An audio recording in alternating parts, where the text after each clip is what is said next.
Today we're talking about buzzing the lips. This gets to be a controversial subject. Personally, I think it's hugely beneficial, but my approach is a bit different to most. Let's get started.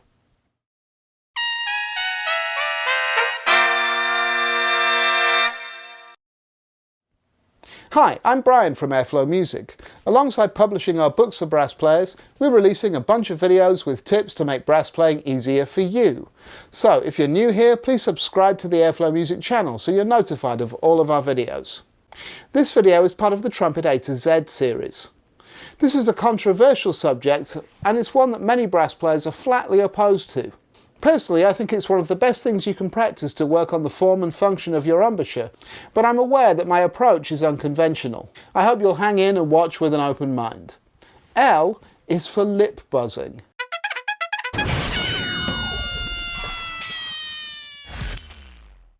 Lip buzzing, or free buzzing, is one of the topics that causes the most arguments among the brass playing community online. It's a polarizing subject, with people either strongly for or against it. I'd like to explain to you why I do it, as well as how to lip buzz, something which I don't think is properly understood. The why of lip buzzing is pretty straightforward as far as I'm concerned. It's one of the fastest and easiest ways to work on the form of your embouchure and set up a balance of strength and agility which will allow you to quickly focus the response of the lips to the airflow and provide you with all the endurance you'd ever need. It's something I do every day as part of my warm-up, and is a big reason that is so short and effective. On a tangent, as it's been a frequently asked question lately, I will be going into greater detail about my warm-up soon, since it's the subject of my next book published by Airflow Music. Keep your eyes peeled for more information about that shortly. The important thing to remember about lip buzzing is that for all the benefits, it's not exactly how our lips function when we're playing. It's a great way to develop embouchure form and support because it's a much more strenuous activity for the muscles involved. Because we have to create all the necessary compression to make the sound from the body, without any help from the resonance of the instrument. That also means that it's something that's very easy to overdo. I think that's a big part of the reason why so many people are against it. For this reason, you should lip buzz very sparingly, especially when you're starting out with it. I've been lip buzzing daily for many years, but it's still not something I spend more than about 3 minutes on a day. If you're new to it, you shouldn't do it for longer than about 30 seconds to begin with. Before I get into the specifics of how to lip buzz, I should share the reason that my approach to it is a little different. That's pretty simple too. I think we generally try to lip buzz much too high. Personally, the highest note I regularly lip buzz is a low C at trumpet pitch. That doesn't mean I restrict the range of my lip buzzing, far from it. I'll still cover a range of 2 to 3 octaves every day as I lip buzz, it's just that low C is the ceiling, that's the highest I'll go. Buzzing this way sets up the perfect conditions in my embouchure. The centre of my lips maintain reasonable tension without getting too tight or pinching, and the corners develop a good supportive grip. My feeling is that the level of work required to lip buzz a low C is about the same as playing a high C on the trumpet. Remember, because of the resonance, the system doesn't work the same with the instrument attached. How to lip buzz is not something that was ever explained to me in any detail by my teachers over the years.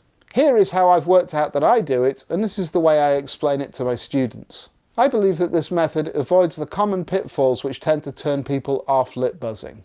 It begins with closing the lips in a natural relaxed position by saying M. Saying M closes the lips naturally. M. The overall position of the face and jaw should remain relaxed at this stage. The teeth are slightly parted, and it shouldn't feel like you're pushing your jaw forward or backward. From this position, part the centre of your lips by blowing a gentle stream of air, nice and freely. We're not blowing hard, it should be no problem to sustain the air for about 10 seconds. If you generally play off centre, direct the air to part the lips somewhere close to your usual aperture point. This is turned from an airstream into a buzz by gripping at the corners of your mouth.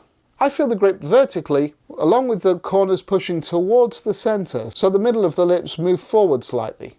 A more extreme version of that push would be the famous Maggio method image of a chimp blowing a kiss, like this. If you're not sure about this, try doing it a couple of times first to get the feel. So, back to the buzz. Say M, blow gently, and then apply the grip with the corners, both vertically and towards the centre. This should generate enough lip tension to form the buzz. When I demonstrate this, I tend to default to a low C on a B-flat trumpet, just through years of practicing it. Whatever pitch you find to begin with is fine. Why not pause the video and try to find it a couple of times? Again, this is not something we want to do for too long, especially to begin with. Really not more than about 30 seconds. So try it a few times and then leave it until tomorrow. In terms of what to practice with this, I have a couple of initial goals. The first is to see how close to low C you can buzz. If you naturally started higher, see if you can adjust it lower. And if you started lower, then see if you can adjust it higher. Now, particularly if you're trying to move higher, try not to pinch at the centre of your lips. We want the grip at the corners so the middle of the lips are freer to vibrate. Once you've established a pitch close to low C that you can buzz, then initially work on sustaining that pitch without wavering. This helps focus your airstream and response. Once you get used to that, start buzzing some small intervals, half steps or semitones to begin with. Use these to work gradually downwards. I like to buzz a pitch, bend down, and then return.